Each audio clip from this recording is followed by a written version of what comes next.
Good morning, everybody, and welcome to our VLab talk. My name is Ayman Ismail. I am the director of AUC Venture Lab, and Abdulatif Jamil Endowed Chair of Entrepreneurship at the American University in Cairo School of Business. And today we're very happy to have with us Yves and Alex. Let me first talk a little bit, make an introduction. AUC Venture Lab, as many of you know, is the first university-based accelerator and incubator in the MENA region, and we work with startups, innovators on creating interesting startups in Egypt and in the region. And for the past years, we've been, most of our startups have been using the business model canvas, business model generation toolkit. And today we're very happy to have Alex and Yves talk to us about the new book, The Invincible Company. So Yves is a professor of management and information systems at University of Lausanne, and he's a co-author for the business model generation and the whole stack of books we'll talk about today.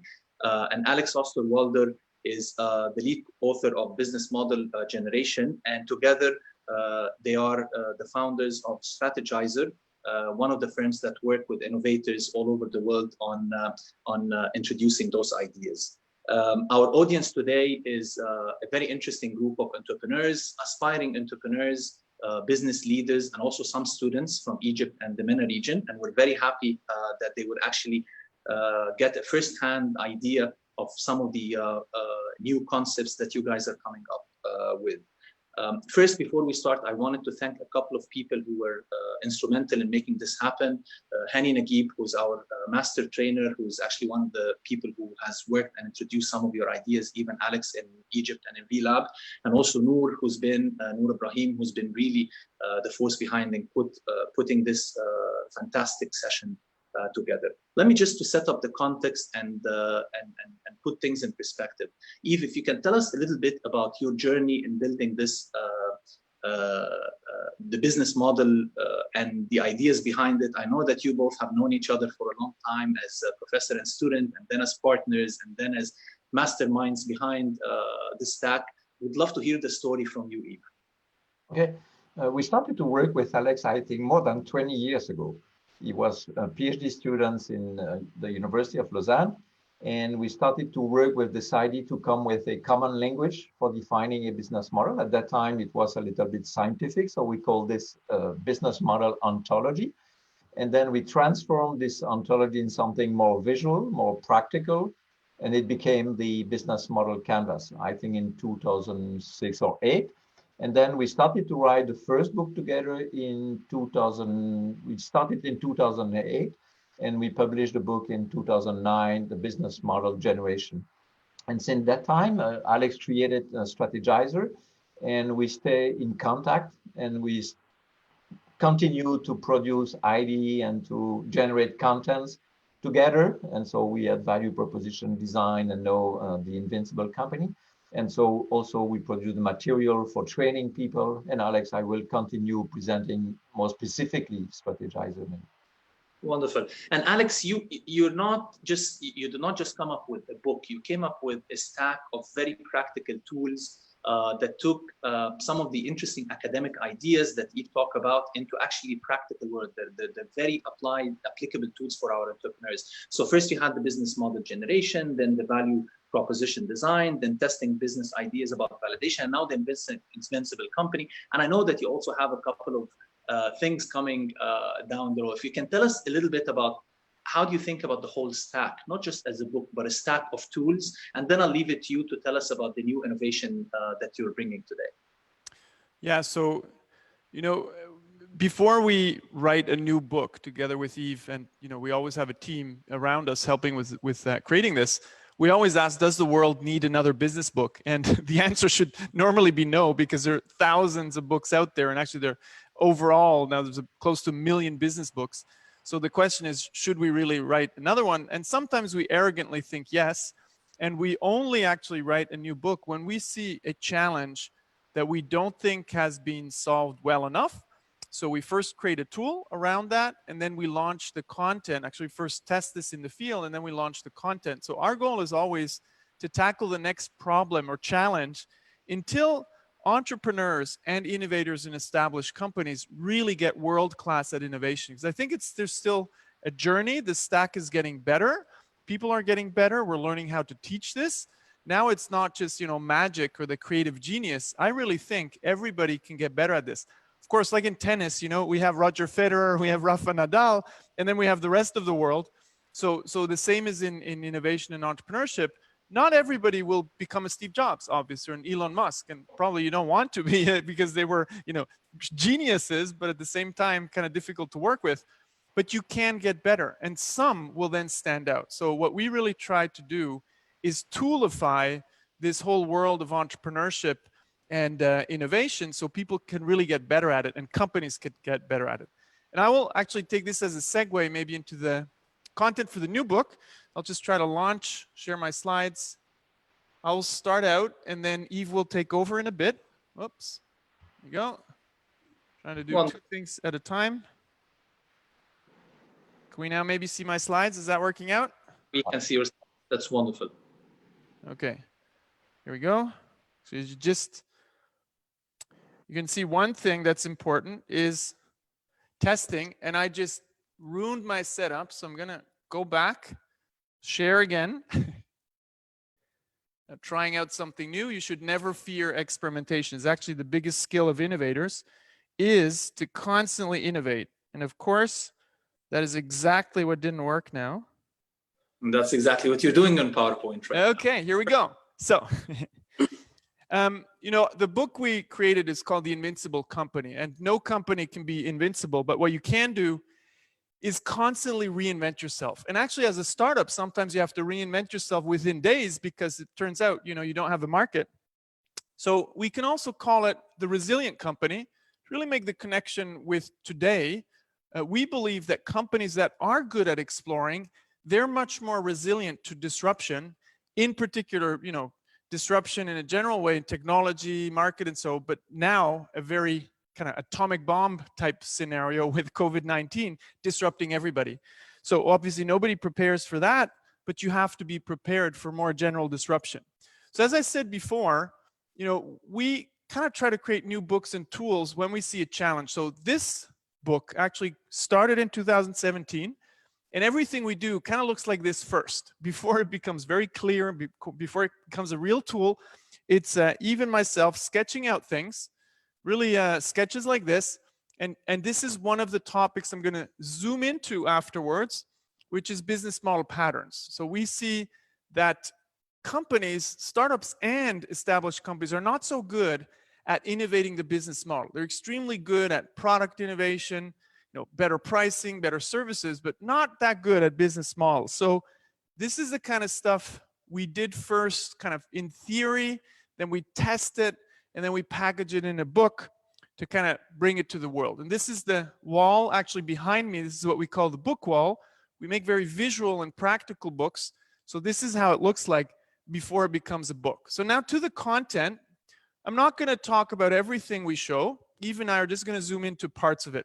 But to give a general overview, what we call an invincible company is a company that has 3 characteristics. And if you want to be world-class these days, you probably have to have these characteristics or you're at risk of dying or being disrupted.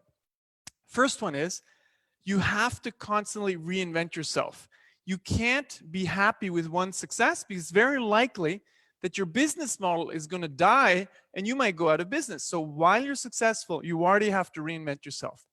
What Yves and I are going to focus on most in the couple of minutes we have together is how to compete on business models, superior business models. So don't just compete on technology innovation, product innovation, or price. you actually need to figure out how to design better business models. And the third one, I think, is very hard for many companies, is that you need to break out of industry boundaries. You're not in music, in travel, or in hospitality. The great companies now, they break out of the industry boundaries. So think of Apple. Can you classify them in one domain? Yeah, they do hardware, but they also do content. They also do software, and they do lifestyle devices, right? Apple Watch and so. So the great companies, you can't classify them in an industry anymore. The unit of analysis is the business model. Now, let me take a step back and show you kind of the journey of a business and how, in this presentation, we're going to give you a couple of pointers of how to improve that journey. So everything starts out with an idea. Even the biggest companies today, they were once an idea. And innovation also starts with an idea. And you search for the right business model.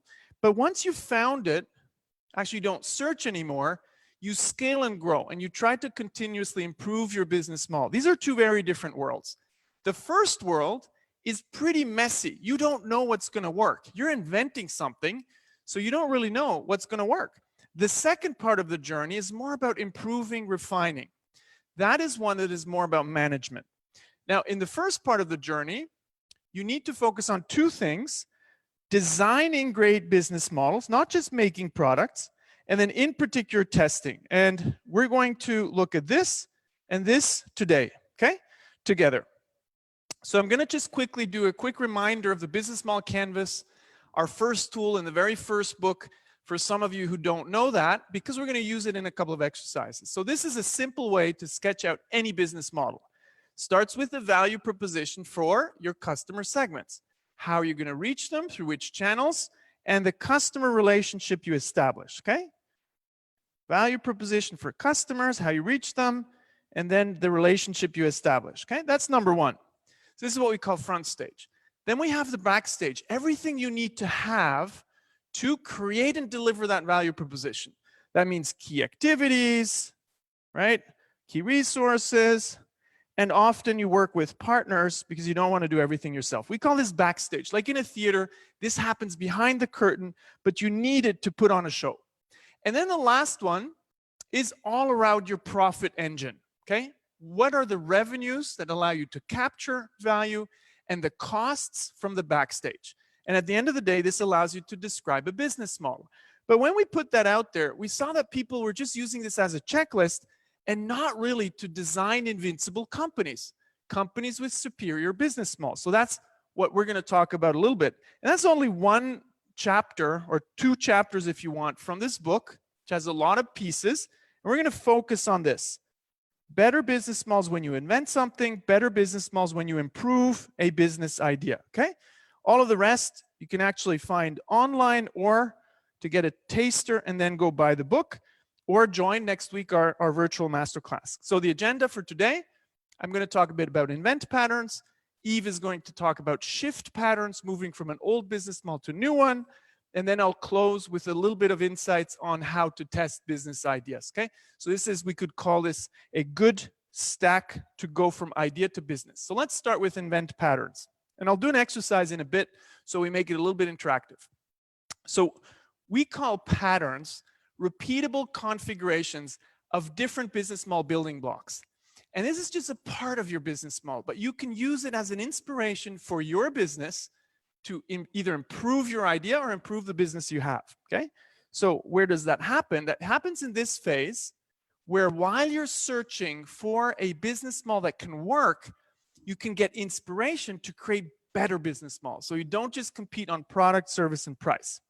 And then Yves afterwards is going to show that if you have a business, if you're running a business, small or big, you can actually shift towards a better business model. Again, not just innovate your product, price, or service, but you reinvent your business model. So let me start here with invent patterns. So the way we're going to look at this is like we're starting here from a green field. We have an idea, and we're going to use a pattern as an inspiration. How could we improve this product's business model? How could we improve this idea's business model? And then I'm going to illustrate it with a case, okay? So a concrete case. So let's take one of many business model patterns. I'll take a very simple one to start with. We call this resource castles. How do you build a moat around your business model, and this is a very traditional one. How do you build a hard to copy resource that leads to a great value proposition? So it's not the value proposition that's hard to copy, but it's actually the resource that is hard to copy. And that's what you're going to spend your energy and money on, okay? So the most traditional one is using patents. So I'm going to start with that one. So it's very simple, and then we're going to play this game with a different one. So many of you maybe have heard of Dyson, became very famous for their reinvention of the vacuum cleaner. And James Dyson, he likes to say that the key to success is failure, meaning you have to try a lot of things in order to get to that real success. And that's what we mean with trying out different business models or different business model patterns, okay? So the pattern here is the, let me go back, hard to copy resource that leads to a value proposition, and we invest into that resource. So if we take Dyson to illustrate this, it's the intellectual property that they come up with to create better household appliances. In the case we've seen before, it was vacuum cleaners. They sell that to a high-end market because very high-end and it can't be copied, and that leads to a protectable premium price. It's pretty standard, right? Pretty established, but it illustrates in a very quick way the pattern. So additional aspects to this is, of course, you spend on research and development, you spend on branding, engineering, and then you have the costs, right? This is very interesting, very basic, but a good way to illustrate business model patterns. So in case of Dyson, until 2017, they've sold over 100 million household appliances. But this is just one pattern of the many different patterns you could imagine. So you can invent here in the front stage. So here we have different types of patterns. We're going to do an exercise in this space in a moment. We've just seen one that is more related to the backstage. We saw one here, the resource castles. So you find different ways to configure your activities. And then another, of course, very interesting one is here, profit formula disruption, where you come up with new ways to earn money or better ways to organize your costs. So let's go to an example. And I want you to just quickly maybe tap in the chat window if you're on Zoom, and in the chat on Facebook, if there is one. I don't know how the Facebook Live works, but what I want you to ask yourself is what these three business models here have in common, okay? What do the Xbox from Microsoft, the game console, Microsoft Windows, the operating system, and the iPod, what do they have in common? So quickly tap it into the chat window. So I just want to see if you can come up with a couple of ideas. I'm going to give you 10, 20 seconds to come up with that. And then we're going to do a more sophisticated exercise. Okay, it's the intellectual property, could be technology. Okay, Hazem had a good one here. Okay, that's the one I was looking for. It is actually the switching costs that they added to their product and services, okay? And we call this gravity creators. They create really strong gravity around their products and services so they lock in customers. So let's look at an example in a second, but the pattern here is what we call gravity creators, where you have a new type of value proposition for a customer segment, but there is a switching costs involved. You lock in customers in an intelligent way, which means you're going to earn more money over time from your customer. This is what we call increased customer lifetime value. So if you can't lock in your customers, obviously you're going to earn from them over a longer period of time. There's a couple of flavors here. We won't go into the details of different ways of doing this, but what's interesting here is the trigger question you can ask yourself for your business or your idea. How could we make it difficult for customers to leave and increase switching costs in a positive way? So how could you lock them in? And we'll show an example, and this is going to be your exercise. It's going to be a 2-3 minute exercise. So think of the iPod. So some of you might be too young to remember the iPod, but many of you, I'm sure, you even had one. So the interesting thing here is when Steve Jobs launched the iPod, he says it's the first time we can put 1,000 songs in a pocket, right? First time we could put 1,000 songs in a pocket. Back then, that was really hard. What is really interesting is that actually he wanted to lock us into putting all of our music onto this device, the iPod, into iTunes, so we wouldn't switch. So I'm going to give you the pattern and a couple of building blocks, and I want you to map out just the business model pattern of Gravity Creators for Apple, okay? So for the Apple iPod. So here's the pattern, and here are the building blocks.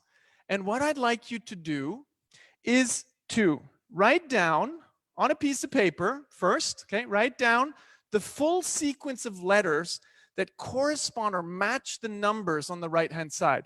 So which letter should go with 1, which letter should go with 2, which letter should go with 3, 4, 5, and 6. Okay, I'll give you 2 minutes to do the exercise.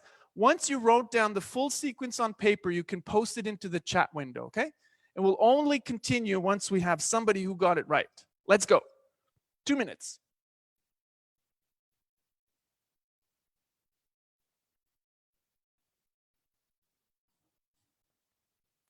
Okay, the full sequence, not just one letter, okay? Only write it into the chat window when you have the full sequence.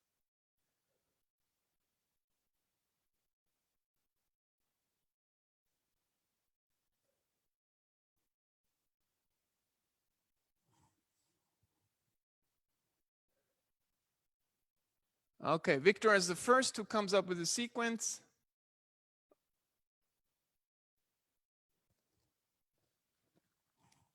Okay, only the full sequence. Don't post individual letters.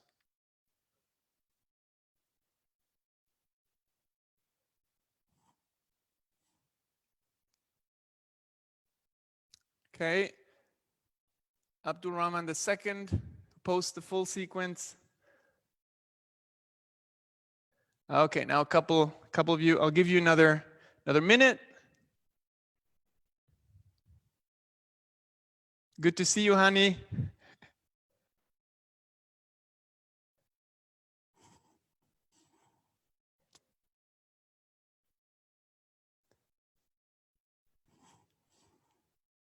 Okay, so pretty fast. Give you another 30 seconds for those who are a bit newer to this.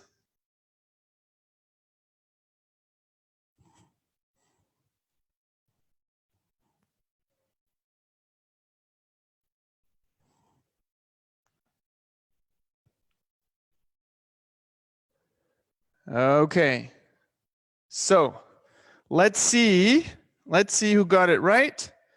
Okay, the sequence is actually A, D, B, E, F, C. Okay, A, D, B, E, F, C. So of course, the first one was easy. That's 1,000 songs in a pocket, which was the value proposition for the mass market. That allowed them to lock in the customers. So it was maybe a bit almost too easy. Here's what's interesting. Recurring transactional sales, people will go back to Apple to buy the next iPod because they're locked in. They sold that through retail channels.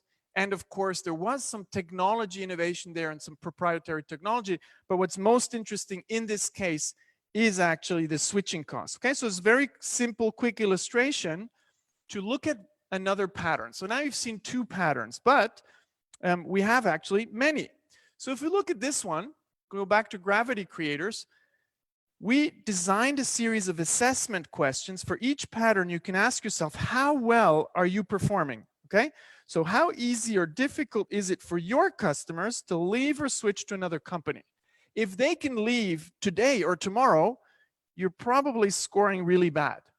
In the case of Apple, because you bought a couple of $100 devices, you won't leave very quickly, so it might be a +2.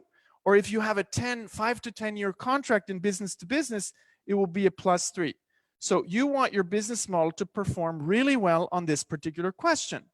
But that is just one question. And since we have 9 patterns, you can ask all of these 9 questions and assess your business model design. That doesn't mean it's going to work, of course, because you still have to test it. We'll see that at the end.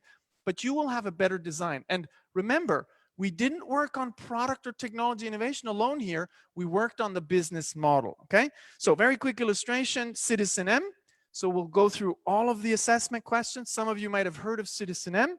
It's a hotel chain that aims to offer affordable luxury to a new generation of modern travelers. They call this the mobile citizen. They travel for maybe 1 to 2 nights into a city, either for business, for pleasure, for culture, for shopping, but a very short-term stay. And what they all have in common is that they're very mobile citizens. And here's what's interesting about this business model.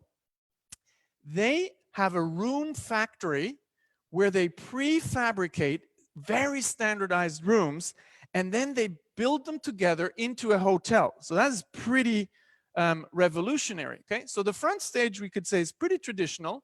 So affordable luxury, so something decent, okay, with relatively high margins actually per square meters, and a very good brand. But what they really did is completely change key resources and key activities to bring down the cost. So we've seen here the room factory that they have, and they have all-round teams, which means nobody's dedicated to check-in, nobody's dedicated to concierge. Everybody does everything. So with a team of maybe 5 people, they can manage a hotel of 180 rooms.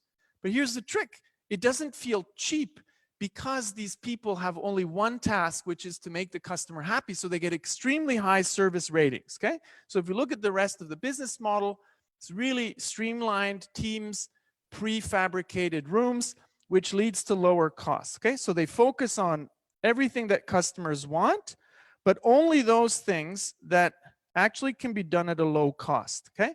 So that's the business model in a nutshell. Could go tell a whole story around this, but here's where it gets interesting. Now let's score this business model. So I want you to mentally think with me. Ask yourself for the first question here, is this Citizen M a real market explorer? Are they tapping into a completely new market that hasn't been saturated so far? Well, probably not, right? The hotel travelers, the mobile citizens, they've already been traveling. They already had some hotel preference. So it's not a completely new market. Now, if we look at the Channel Kings, I didn't tell you that part of the story. They actually go very direct and they create a very strong relationship with customers. But now let's look at Gravity Creators. So because we discussed this one, do they lock in the customers? How do you think Citizen M performs on Gravity Creators just from the little I told you so far? Well, not super good, right? Because there is no lock-in. Customers can go to a different brand however they want. The thing that they do is actually create a profile and they create a good customer relationship, but nothing really holds the customer back.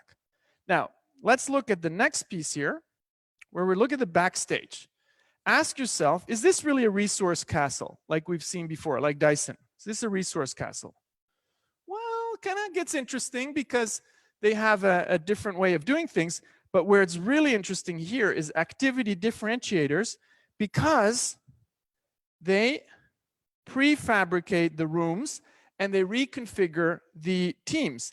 Is this a very scalable business model? Well, probably not, because you still have to buy land, you still have to build the hotels, so it's not the most scalable business model. But now let's look at the profit formula. How about revenue differentiators? Pretty good, because they have an extremely high occupancy rate and they really focus on using every square meter well. But where it gets really good is cost differentiators, right? Because they have prefabricated rooms, very high standardization, very few people, and despite that, they're able to create a great kind of experience for customers, so it doesn't feel cheap. And obviously that leads to great margins, okay?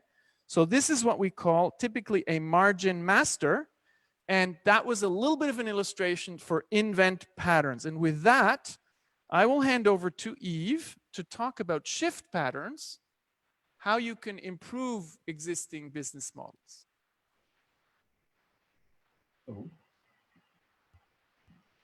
Let me continue. Okay, so we will deal with shift patterns. Shift patterns is something which is interesting, not for this part in event here, but for the improve. Means that you are executing a business and then would like to improve it or to transform it or to modify this business model. And that's the reason why we came also with a library of shift patterns. So it means for shift patterns, we have an existing business model that you are executing, so it's from, and you will apply a patterns for transforming this gray business model in a new one, which is the business model that you will create or you will improve. A short example here. So we call this pattern from product to recurring service. So it means that you had in this business model something which is a product that you sell to a customer segment. And in this new business model, you will have a service that you will try to offer to a new segment using a different channel with a recurring revenues coming from this service that you offer to your customers. Exactly as for the invent patterns, we have also questions for leaders that Alex just presented for the invent patterns. We have this kind of questions for the shift patterns. And this is a nice illustration of this shift patterns. ILTI is a company who initially was manufacturing and selling high quality tools for construction site. And they decided to shift from this manufacturing and selling activity towards a selling online tool fleet management system. And for the CEO that you can see here, Christoph Loos, he said it was a fantastic transformation that we operate. And you can see here the turnover, the annual revenue increasing after they decided to launch this service. So it means that we have here the manufacturing and selling activity here, the business model patterns that I just presented from product to service. And you can see, okay, this is the new value proposition, the online tool management system, offering to the construction company using the online, because the people can choose what the tools that they want to have for the next period. And here you have a recurring, which is a monthly service revenues based on the subscription they have. So it means that here on the backstage, they had to develop a new activity for managing this fleet system for the logistics and so on. And it's clear that they now had the inventory of tools because they ran those tools. And the structure, the cost structure is a little bit different. Again, this one is only one of the 20 shifts that we try to present in this book and that we have collected here. So we have first the value proposition shift. We have the what we call the front stage driven shift, for example, from niche to market. I will come back on this one. We just illustrate this one with ILTI here that I just mentioned before. So now we have also the backstage driven shift from dedicated to multi-usage, from asset heavy resources to asset light. And exactly for the previous one, we have the profit formula driven. But in this shift, most of the time it goes in this direction, for example, from product to service. Sometimes it could be the reverse. And we have a nice example from B2B to B2C. Sometimes we have companies who were initially B2B, B2C, and they switch towards B2B. So it go both ways. Another example, and it will be a short exercise for you as we did with Alex. A front stage driven shift, meaning that you try to transform a shift from who is targeted and all products and services are delivered to them. And one of them is the from niche market to mass market. So you have here a niche market and you try to address and to target a very niche market, and you can switch. So again, it's the from here and going to, so it's the here the patterns from the mass market value proposition to the mass market with another channel, what we call a mass channel. And it's clear that here the revenue stream is a little bit different. Most of the times it's low price, high volume revenue. And so you need also maybe to adapt the left-hand side. Again, we came with some questions for leaders. And I will try to ask you to practice a little bit. So you know the TED conference and you are familiar with the TED talks and TED videos and so on. Initially, it was a very niche value proposition. So it means it was an invite-only niche conference for the intellectual curious, and it was only based on invitation about technology, entertainment, design. And during a couple of years, they organized such big conference. It was roughly 4,000 to participate to those or attend those 5-day conference.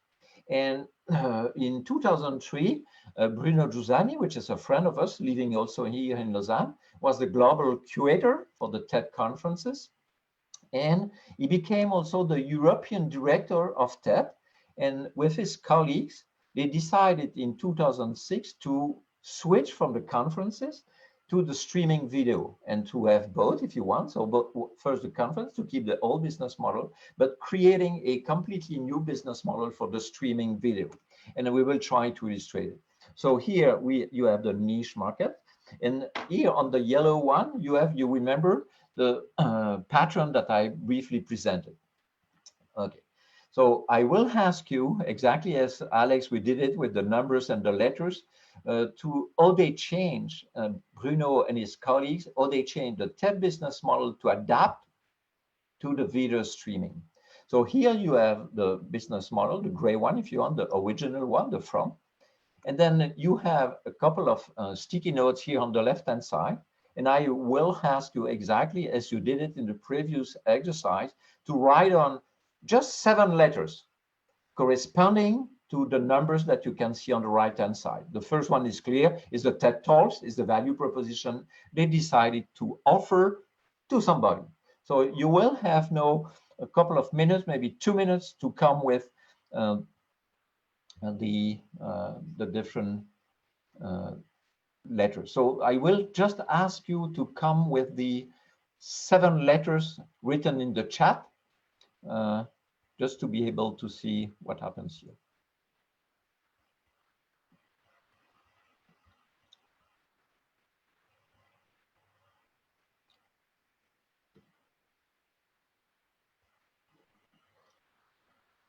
Okay. So yeah, 30 seconds reaching. So we will state maybe having the first sequence of 7 letters written in the chat. Not yet so far. So the first letter is A, and then some letters behind. Typing on the phone is a pain. I agree with you. No, not just one letter. Ah, yeah, okay. Alex.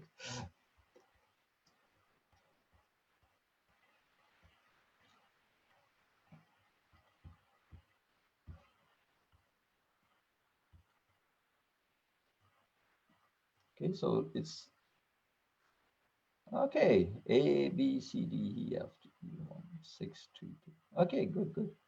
It's coming. A, C, D, E, F, G, E, B. Good.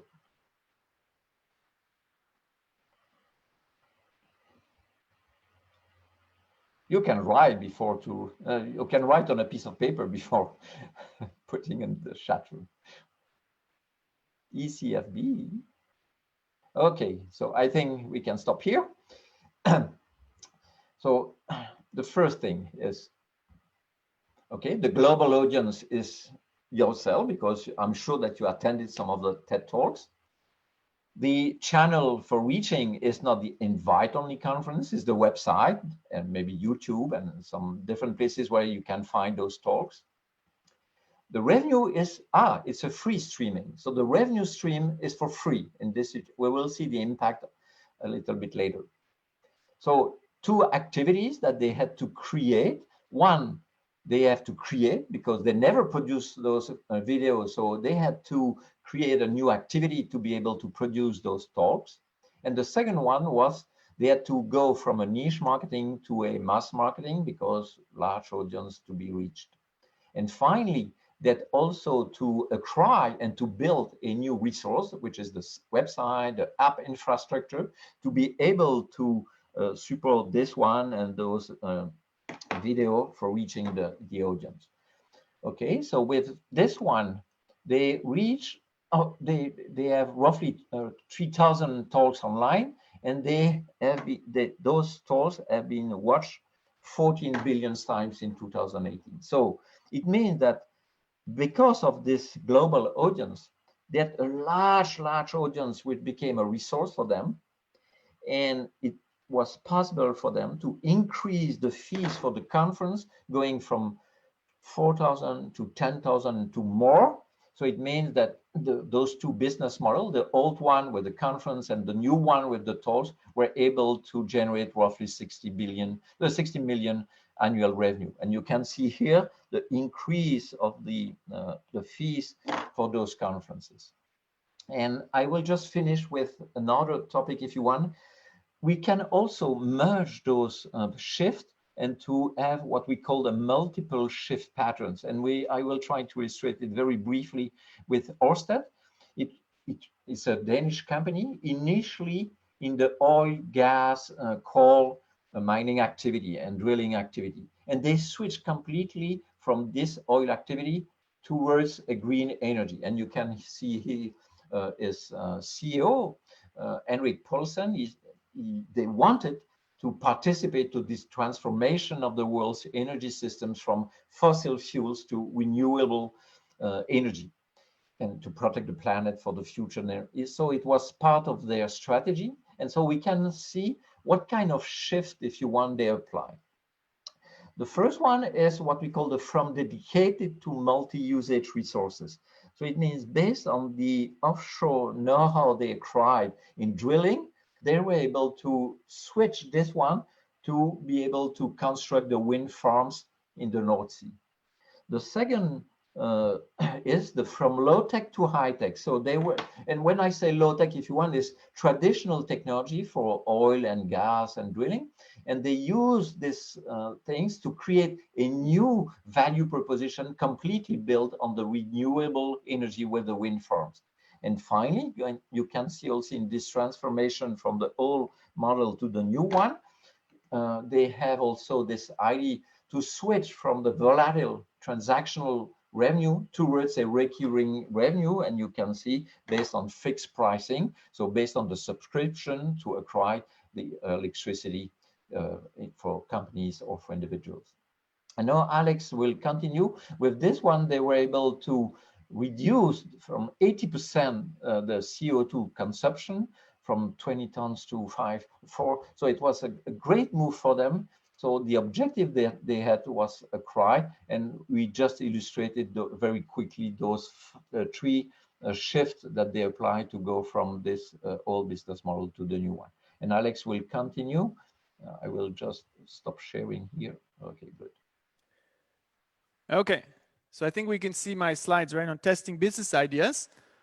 So I'm going to finish with this whole idea that, of course, design is not enough. You also need to test your ideas. And that's not just with customers, that's with stakeholders in general.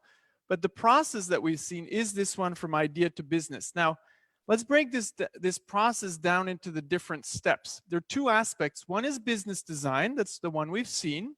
We ideate around, turn this into a business, value proposition, business models.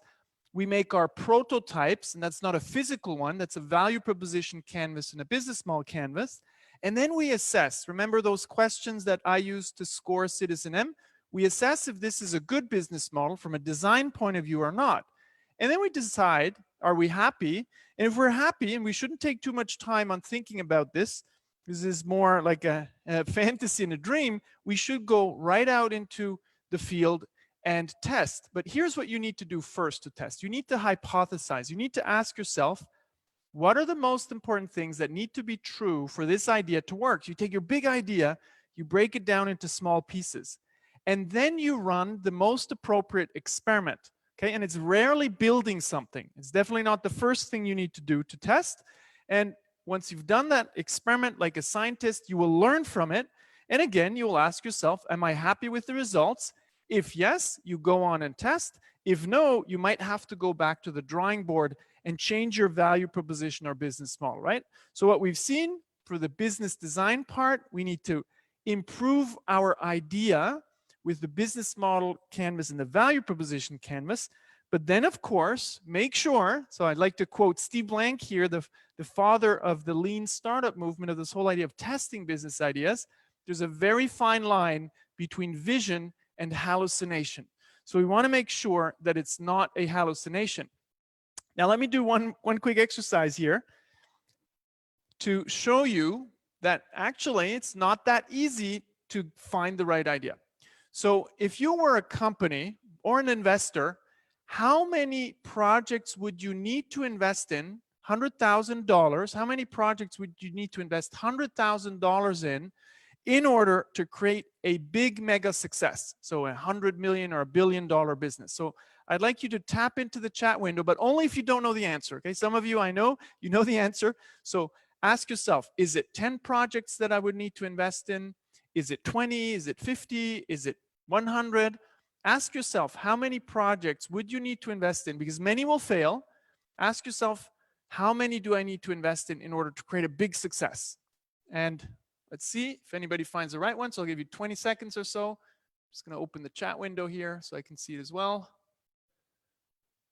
Okay, somebody says 25, 10, 3, 99, 50.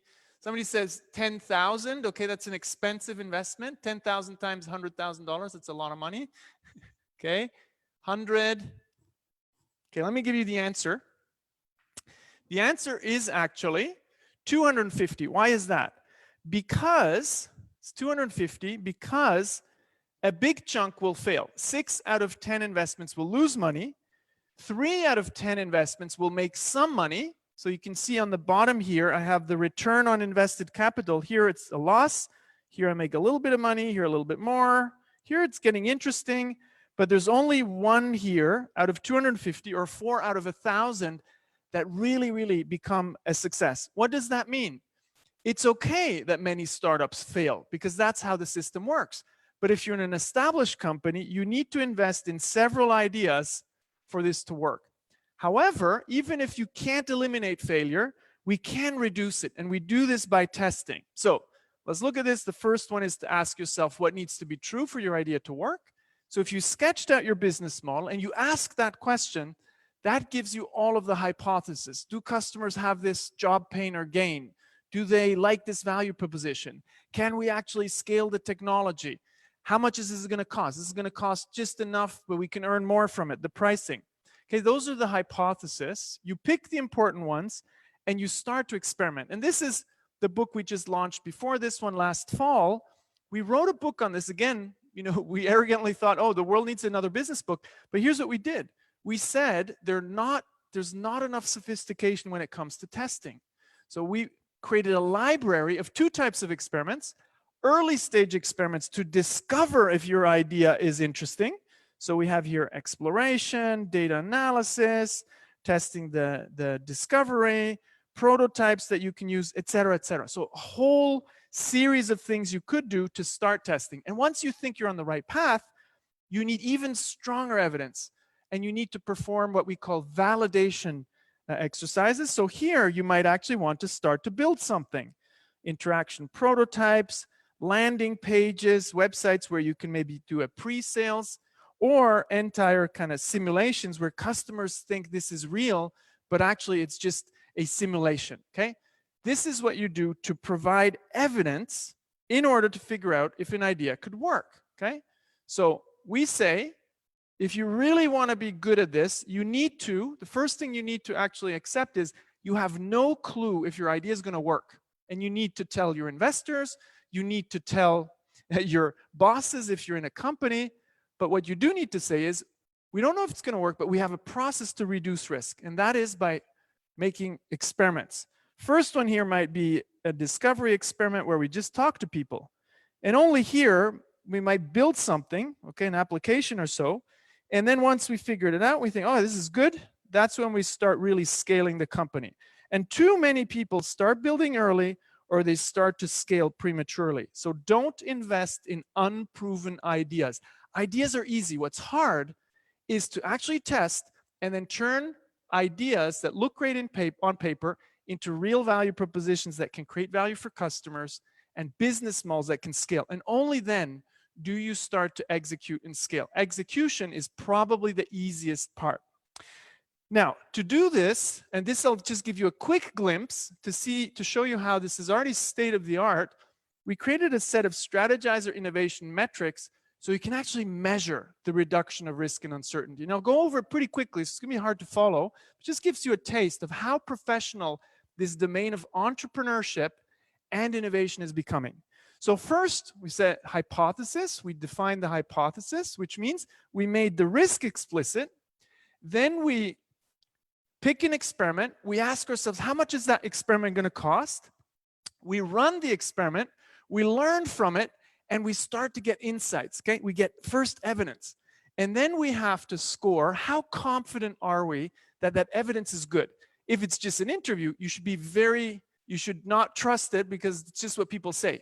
If you did pre-sales, you can start to get really confident because that shows that customers are really interested. And based on that confidence of your evidence, you can start to ask yourself how much you reduce the risk. And that will allow you to really make decisions based on evidence, not based on a great spreadsheet that looks wonderful on paper or beautiful PowerPoints. And if you do that for every one of your hypotheses and every one of your experiments, you can start to draw a full picture of your project and you can start to make evidence-based investments. So down here we can see the risk level of an idea. Oh, still 70% risk. The expected return, how much money could we make from it? And we also measured how much it cost actually to get so far. So that allows us, and this is a bigger part of the book that we didn't look at today, that allows you to manage a whole portfolio of ideas, either as an investor or as a company, where you look at the revenue potential, but most importantly, how much you reduce the risk. So this seems to be really good because I could make $750 million, but there's still a big chunk of risk. I only reduced it by a little.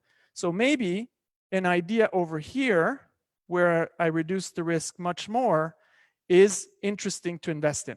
Okay, now the question of course is, how do I really score these projects? It's very simple. You ask a series of questions. If you're in a company, you look at the strategic fit. That's the traditional stuff. But what we just did here is we look at the risk reduction. How much did we reduce the risk of desirability? How much evidence do we have? So we can score how much proof we have. We talked to 100 customers, we did 500 pre-sales, and then we need to look at other aspects. Can we actually build it? Can we make enough money from it? And is it the right time to launch it? Maybe, COVID-19 might be a perfect opportunity to launch new ideas. It's what we call adaptability. And all of that you'll find in our upcoming, the book we just released. Find it on the internet, join our masterclass. There's a lot of free content that we put out there. And overall, we just looked at this today, just in quotes, because we think it's very important. But you probably also want to look at the portfolio guidance. How do you design strategy to guide your portfolio? And how do you create an innovation culture in a company? If you're a startup, you'll have it de facto. If you are in an established company, you probably have to create it. So we did a deep dive on this part, okay, around the business model patterns. But this is just a small part of all of the things you need to do to create an invincible company. Great strategic direction and design an unstoppable innovation culture besides your execution culture. You don't need to throw away your execution culture. You want to stay good at what you're good at, but you also want to start to innovate. So that was a little bit of an overview. So I hope Yves and I could give you some ideas, and I hope you found it interesting. I think that gives us a couple of minutes for Q&A.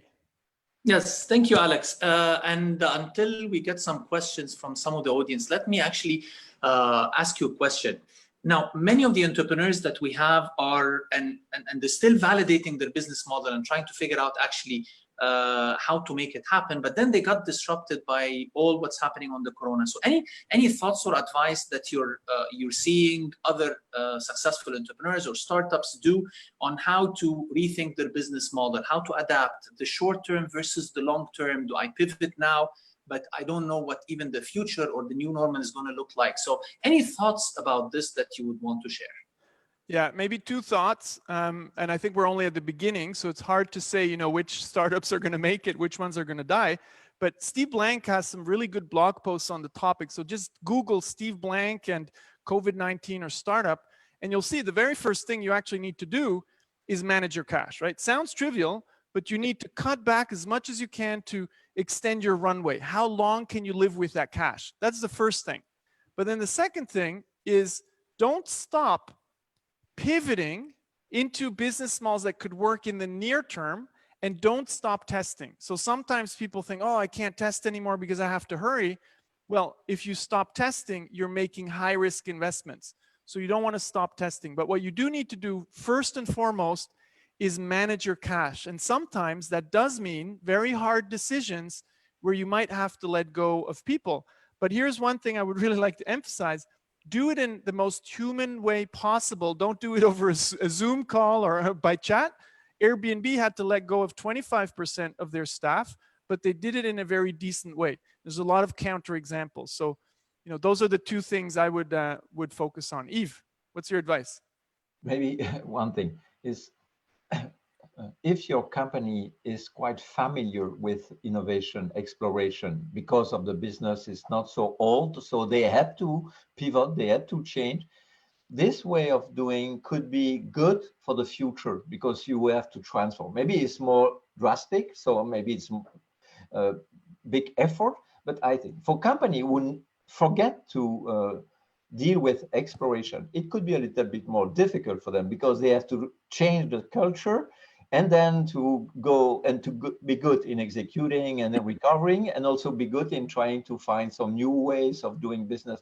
So I think we will see some of the company that could be a little bit better in thinking to the future or thinking in this direction. At least I think it's something that could be also to be mentioned. Yeah, and if you would want, you talked a lot about companies themselves, the large existing companies, established businesses, thinking about reinventing their business models. Now, for startups, we know that startups by nature are innovators, they're experimenting, and that's part of their lives. But for the big companies, we have the tension, as you call it, between the explore and exploit. They're used to exploit something, they're established, they're focused on optimization and delivery and execution. But now they're faced with something, a challenging event where they have to reinvent their business on the spot. What are your thoughts? How would you advise the business leaders who are thinking about that, other than using the toolbox that we talked about? Any from people you're talking to?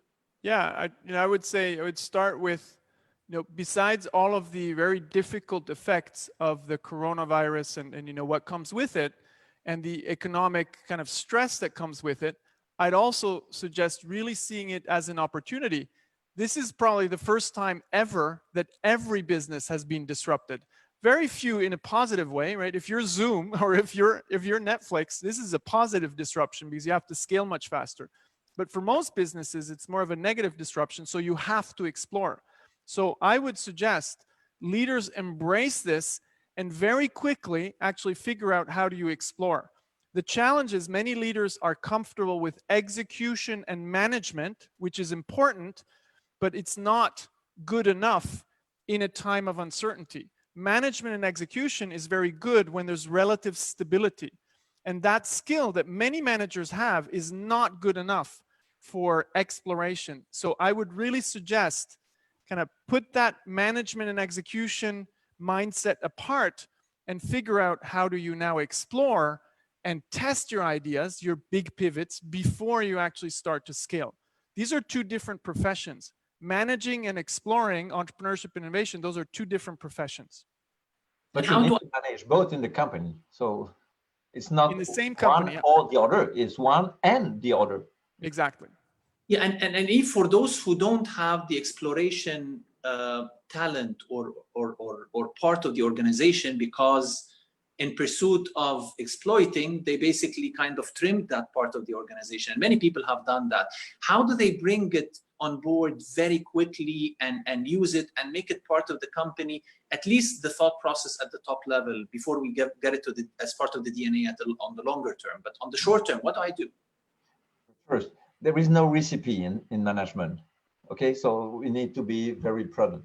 The second one is you can learn only in walking. So it means that you need to launch a small experiment to acquire this knowledge of exploration. It's not possible to decide from the top and to give a budget and to say, you have to explore. It will be worse. So I think it's possible to launch some small project, a couple of projects, and then acquire the competence, the skills, and so on. Some will fail. We have seen these numbers with Alex. And some will be maybe a small success. And based on those small successes, you will be able maybe to build something more ambitious. And what I would add to that is it's never a talent challenge. Every company has the right talent. It's actually a blocker challenge. It's the wrong processes, biggest obstacles. So the first and foremost, most important thing you can do as a leader is take away the obstacles to exploration, and you'll already have a lot of talent in your company. You don't need to find the right people. The people are there. But I would emphasize what Yves just said. We need to actually help them get better at it. But take away the obstacles, you'll get started, and then help them actually get better at it with training, with experimenting, with trying. No entrepreneur is born overnight. And back to the tennis analogy, Roger Federer didn't wake up and become the world's best tennis player. There's a lot of work behind that, right? So I think it's the same in entrepreneurship and innovation. It can be taught, but it can't be taught just theoretically. It's like a doctor, you actually need to do it, right? Learn by walking, as you've just said. And many organizations, they are designed to avoid failure, to put a stigma around failure. How do you actually manage that mindset of embracing, learning from, thinking about failure? And that's one of the questions that we actually got from the participants. How do you manage failure in a positive way? I can start with the first thing is, you don't fire people who failed because they experimented. Right? So you can fire people who failed when they had to build a new factory and they didn't do that well. That's an execution problem. But if you take Amazon, the founder likes to say, Jeff Bezos likes to say, we're the best place in the world to fail. They had really, really big failures, like the Amazon, Kindle Fire phone. That was a big failure. The team behind it wasn't fired because they constantly experiment. They say, you need to do thousands of experiments to have one big success. So when you stop firing people who experimented and failed, and you actually celebrate it, then you'll get somewhere. But you need to not just talk about it, you need to really show it. If you have a CEO who says, we're the best place in the world to fail, and they live it, then you start to be credible. Yves, any thoughts on that? It's also mean that for the top executives, they need to be volunteer, and so they need to decide to create this new culture, because it will not happen just from this. So I think they have to be convinced that this kind of new culture, exploration culture, is something which is good for them, and in this context they will accept failure, they will maybe remove some blockers or obstacles that they had on the exploitation side. But I think it's first, we need to have this voluntary action, if you want, from the top management. And then after, they will recruit and they will transform and they will adopt some new way of organizing people and so on. But I think the first one is you need to accept that you will explore. And if you say, I will explore, I will adapt some new techniques and some new tools and some new way of doing, some new behaviors that I would like to emphasize in this company.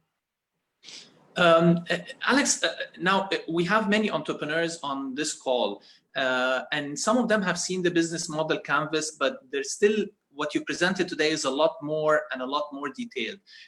Can you give them just a roadmap on how to start thinking in that way? What do you need? What do they need to go and learn? How do they actually get introduced into this mindset, other than reading the books? But how do you actually get into that? Give them a roadmap for that. And I asked Yves the same thing, but for established companies and business executives, how do you do the same thing? So Alex, entrepreneurs, where do they start from?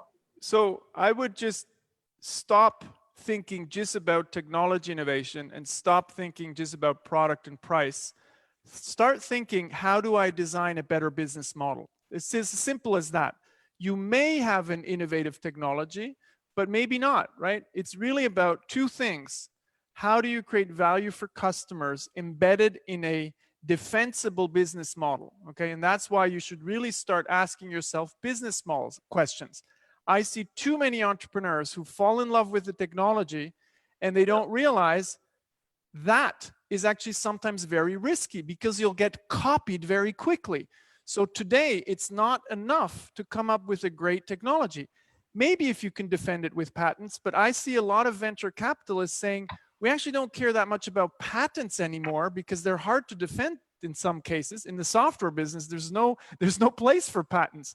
So you actually just have to be much better at business models, and you have to be much better at immediately reinventing yourself once you start scaling. So I think too many entrepreneurs fall in love with technology. Many come from technology. I'll give you one hint. Think Nintendo Wii. They disrupted the world with inferior technology. Their platform, when they launched it, was technologically inferior.